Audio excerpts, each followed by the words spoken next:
sexual and religious chauvinism to rabid nationalist fervor are beginning not to work. The sense of who I am and whether I'm good or bad or achieving or not, all that's learned along the way. Just a ride. We can change it anytime we want. It's only a choice. No effort, no work, no job, no savings of money. I realized that I had the game wrong. That the game was to find out what I already was.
We were saying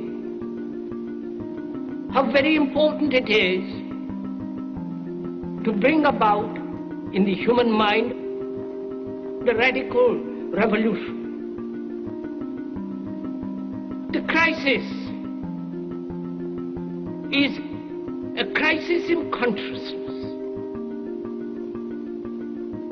a crisis that cannot anymore accept the old norms, the old patterns, the ancient traditions.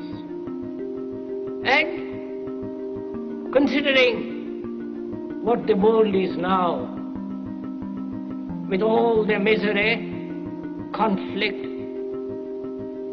destructive brutality, aggression, and so on, man is still as he was. He's still brutal, violent, aggressive, acquisitive, competitive, and he has built a society along these lines.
Society today is composed of a series of institutions.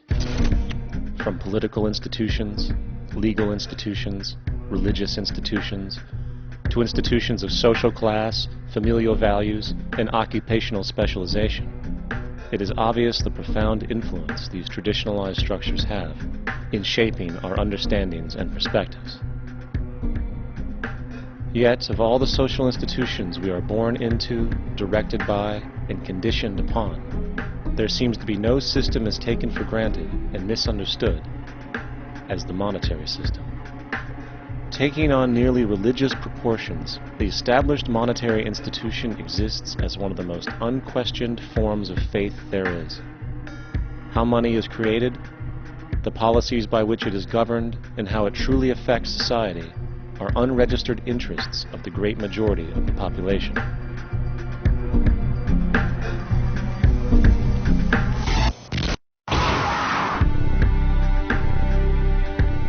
In a world where 1% of the population owns 40% of the planet's wealth, in a world where 34,000 children die every single day from poverty and preventable diseases, and where 50% of the world's population lives on less than $2 a day, one thing is clear: something is very wrong. And whether we are aware of it or not, the lifeblood of all of our established institutions, and thus society itself, is money. Therefore, understanding this institution of monetary policy is critical to understanding why our lives are the way they are. Unfortunately, economics is often viewed with confusion and boredom. Endless streams of financial jargon coupled with intimidating mathematics quickly deters people from attempts at understanding it. However, the fact is, the complexity associated with the financial system is a mere mask, designed to conceal one of the most socially paralyzing structures humanity has ever endured.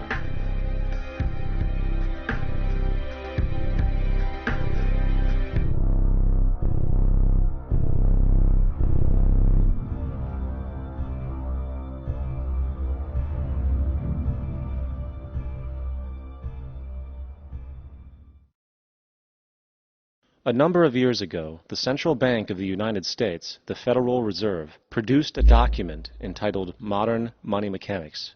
This publication detailed the institutionalized practice of money creation as utilized by the Federal Reserve and the web of global commercial banks it supports. On the opening page, the document states its objective. The purpose of this booklet is to describe the basic process of money creation in a fractional reserve banking system.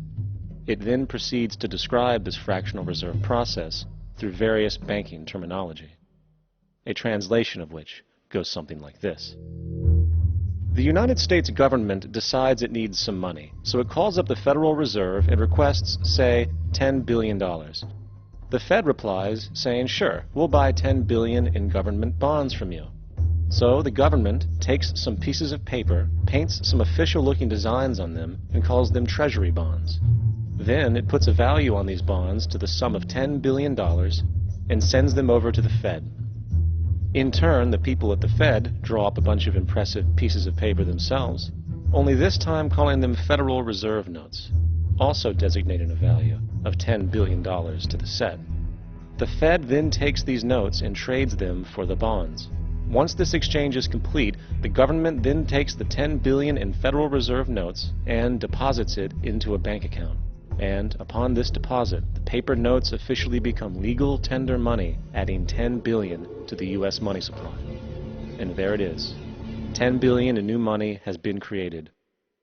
Of course, this example is a generalization, for, in reality, this transaction would occur electronically, with no paper used at all. In fact, only 3% of the U.S. money supply exists in physical currency. The other 97% essentially exists in computers alone. Now, government bonds are, by design, instruments of debt. And when the Fed purchases these bonds, with money it essentially created out of thin air, the government is actually promising to pay back that money to the Fed. In other words, the money was created out of debt. This mind-numbing paradox of how money or value can be created out of debt or a liability will become more clear as we further this exercise. So, the exchange has been made and now $10 billion sits in a commercial bank account. Here's where it gets really interesting. For as based on the fractional reserve practice, that $10 billion deposit instantly becomes part of the bank's reserves, just as all deposits do. And regarding reserve requirements, as stated in modern money mechanics, a bank must maintain legally required reserves equal to a prescribed percentage of its deposits. It then quantifies this by stating, under current regulations, the reserve requirement against most transaction accounts is 10%. This means that with a $10 billion deposit, 10% or $1 billion is held as the required reserve, while the other $9 billion is considered an excessive reserve and can be used as the basis for new loans. Now, it is logical to assume that this $9 billion is literally coming out of the existing $10 billion deposit. However, this is actually not the case. What really happens is that the 9 billion is simply created out of thin air on top of the existing $10 billion deposit. This is how the money supply is expanded. As stated in modern money mechanics, of course they, the banks, do not really pay out loans from the money they receive as deposits. If they did this, no additional money would be created. What they do when they make loans is to accept promissory notes, loan contracts, in exchange for credits, money, to the borrower's transaction accounts. In other words, the 9 billion can be created out of nothing simply because there is a demand for such a loan and that there is a $10 billion deposit to satisfy the reserve requirements. Now, let's assume that somebody walks into this bank and borrows the newly available $9 billion. They will then most likely take that money and deposit it into their own bank account. The process then repeats, for that deposit becomes part of the bank's reserves. 10% is isolated, and in turn 90% of the 9 billion, or 8.1 billion, is now available as newly created money for more loans. And of course, that 8.1 can be loaned out and redeposited, creating an additional 7.2 billion, to 6.5 billion, to 5.9 billion, etc. This deposit money creation loan cycle can technically go on to infinity. The average mathematical result is that about $90 billion can be created on top of the original 10 billion. In other words, for every deposit that ever occurs in the banking system, about 9 times that amount can be created out of thin air. Money jitters. Ask the obliging Bank of America for a jar of soothing instant money, M-O-N-E-Y, in the form of a convenient personal loan. So, now that we understand how money is created by this fractional reserve banking system, a logical yet elusive question might come to mind. What is actually giving this newly created money value? The answer? The money that already exists. The new money essentially steals value from the existing money supply. For the total pool of money is being increased irrespective to demand for goods and services. And as supply and demand finds equilibrium, prices rise, diminishing the purchasing power of each individual dollar. This is generally referred to as inflation, and inflation is essentially a hidden tax on the public. What is the advice that you generally get? And that is, inflate the currency. They don't say debase the currency. They don't say devalue the currency. They don't say cheat the people who are saved. They say lower the interest rates. The real deception is when we distort the value of money. When we create money out of thin air, we have no savings, and yet there's so-called capital. So my question boils down to this: how in the world can we expect to solve the problems of inflation, that is, the increase in the supply of money, with more inflation? Of course, it can't. The fractional reserve system of monetary expansion is inherently inflationary. For the act of expanding the money supply without there being a proportional expansion of goods and services in the economy will always debase